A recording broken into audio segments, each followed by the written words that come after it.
नमस्कार, मैं हूं कुलदीप कुमार राउत और आप देख रहे हैं फॉरवर्ड न्यूज। दर्शकों, जिस तरीके की जो तस्वीरें निकल करके राजस्थान से आ रही है, ये अपने आप में दिल दहला देने वाली तस्वीरें हैं। आप भी सोच रहे होंगे जो आखिरकार इन तस्वीरों में है क्या। कुछ लोग हैं जो दीवार तोड़ रहे हैं, कुछ लोग हैं जो नारेबाजी कर रहे हैं और कहा जा रहा है तमाम लोग किसान संगठन से हैं।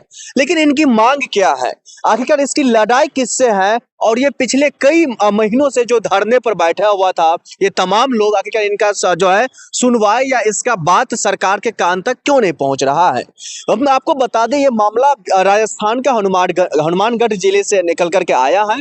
और इस मामला के तहत अगर इन तमाम लोगों की नाराजगी को अगर हम जो है नजदीक से जानने की कोशिश करेंगे, तो इसमें लगभग 450 करोड़ रुपए का एथेनॉल कंपनी जो प्लांट लगाने की तैयारियों में जुटा हुआ था, इसमें खर्च किया गया था तमाम तरीके की जो कहा जा रहा था हाईटेक मशीनें, इसमें मशीनरी के तौर पर जो है एथेनॉल बनाया जाएगा। भाई साहब, इस एथेनॉल के जरिए वहां के लोगों पर क्या असर पड़ेगा, देश के लोगों पर क्या असर पड़ेगा, इन तमाम चीजों को मद्देनजर रखते हुए तमाम किसान संगठन जो है वहां पर धरने पर बैठ गया और वो लगातार नितिन गडकरी साहब के खिलाफ जो है नारेबाजी करते हुए वो अपना आक्रोश जाहिर कर रहा था। बीते दिनों 10 दिसंबर को महापंचायत होती है और इस महापंचायत के जरिए ये फैसला लिया जाता है जो हम प्रदर्शन करेंगे, अगर बात से नहीं तो प्रदर्शन से, लेकिन हम जरूर बात मनवाएंगे नितिन गडकरी साहब से। इसी पर चर्चा करने के लिए हमारे साथ शशि उपाध्याय जी है। तमाम मामलों को लेकर के बात अपना रखते हैं, पक्ष रखते हैं, चाहे किसान हो, मजदूर हो, स्टूडेंट हो या फिर राजनीतिक तौर पर कोई राजनीतिक मामला क्यों ना हो, सब पर अपना बयान और अपना जो है प्रतिक्रिया डालते हैं। सर, आपका बहुत बहुत स्वागत है। किस तरीके से देख रहे हैं जो हनुमानगढ़ से जो तस्वीरें आई है, हमने आपको तस्वीरें दिखाई, उस तस्वीर को लेकर के सबसे पहले आपका क्या कहना?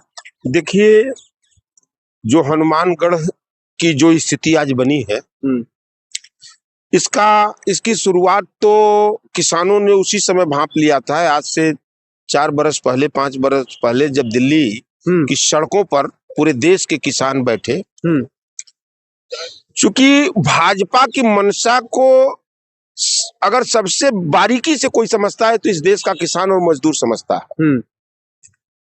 भाजपा हमेशा चूंकि इनकी आइडियोलॉजी, इनकी नीतियां जो रही हैं वो किसान विरोधी, मजदूर विरोधी, महिला विरोधी ही रही हैं।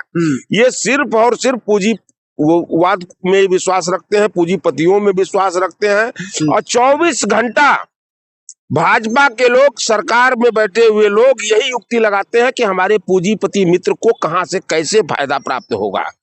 और उस फायदा को पहुंचाने के लिए चाहे वो किसानों की जमीन हड़पनी हो, किसानों के अधिकार को हड़पना हो, ये हड़पते हैं। लेकिन नितिन गडकरी साहब के खिलाफ जो लगातार ये खुलेआम चैलेंज देना, आपके कांग्रेस के ही विधायक हैं वहां से जो आते हैं, वो कहते हैं अगर यहाँ से बात नहीं बनी तो हम नितिन गडकरी साहब के घर का घेराव करेंगे। अच्छा, एक चीज बताइए आप कि वो फैक्ट्री जो लग रही है तो किसी किसान की तो उतनी बड़ी कुवत है नहीं कि वो लगवाएगा, कोई पूंजीपति लगवा रहा होगा।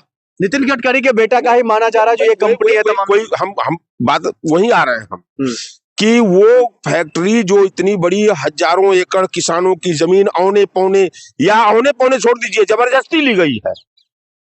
अगर जबरदस्ती नहीं ली गई होती, अगर सहमति से ली गई होती तो आज ये स्थिति, आप जो भयावह स्थिति बनी हुई है, ये देखने को नहीं मिलती।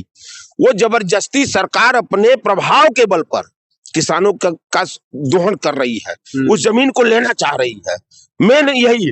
और इसका देखिए, जब किसान दिल्ली की सड़कों पर बैठा, आंदोलन पे बैठा, तो किसान इस देश का समझ लिया था कि भाजपा की मंशा क्या है। पूरे देश में ये जो कानून ला रहे थे, वो काला कानून जिसको कांग्रेस और आदरणीय राहुल गांधी जी बार बार कह रहे थे कि ये काला कानून किसानों के लिए श्राप बनेगा, वो किसान भी समझ रहा था। जो हमारे यहाँ भारतवर्ष में वास्तव में किसान और मजदूर हितैषी राजनीति करने वाले दल हैं, वो समझ रहे थे। तब किसानों को दिल्ली में बैठना पड़ा।